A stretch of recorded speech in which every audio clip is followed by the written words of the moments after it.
We talked in a previous video about using Microsoft Excel data in Microsoft Word, and one of the examples we used was copying and pasting a chart from Excel into Word.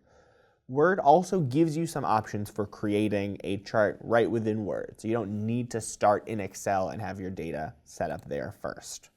So if you've got a sort of table with data set up like this, where we've got our weeks and our training costs, it's really easy to turn this data into a chart right here in Microsoft Word.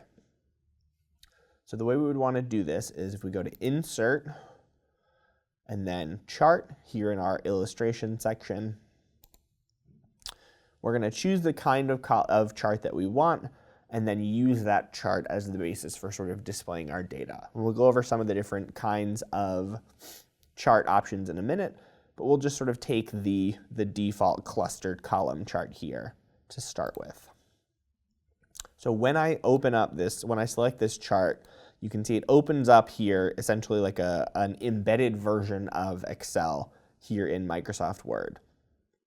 And that's going to let me fill in the data as if it were an Excel sheet and transfer that data into the chart that I've got here.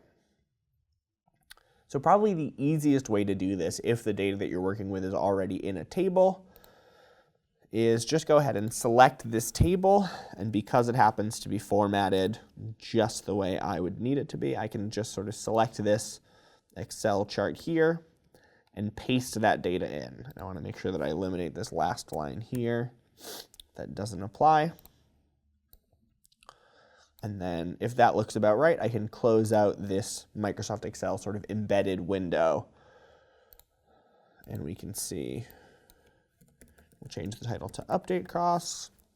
And we can see now we've got a column here giving us our sort of quick little bar chart of these different costs. So we can see, weeks 1, 2, and 3.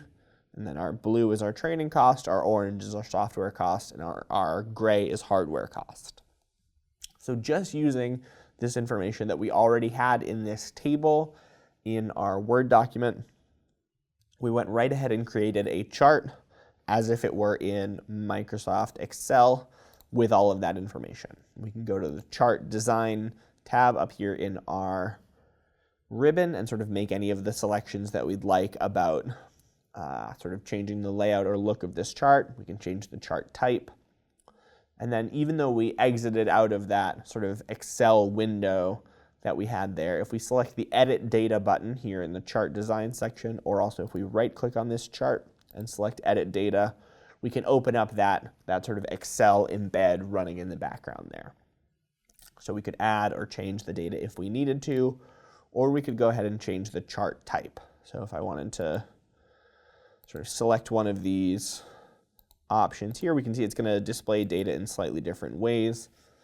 But this is essentially, it's going to show us by week which of the update costs were more, and things like that. So we can go through and see the different options for these columns, for these charts. But the sort of key thing here is that we're building in using Microsoft Word and this essentially like embedded version of Excel to create a chart that looks the way we want it to.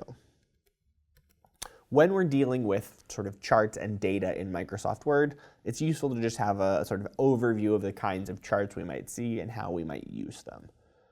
So our basic chart types are our columns, and those are really useful for comparison. You can sort of see different categories grouped together and get a sense, like we saw in our chart there, of essentially how different, something like how different expenses compare across different weeks.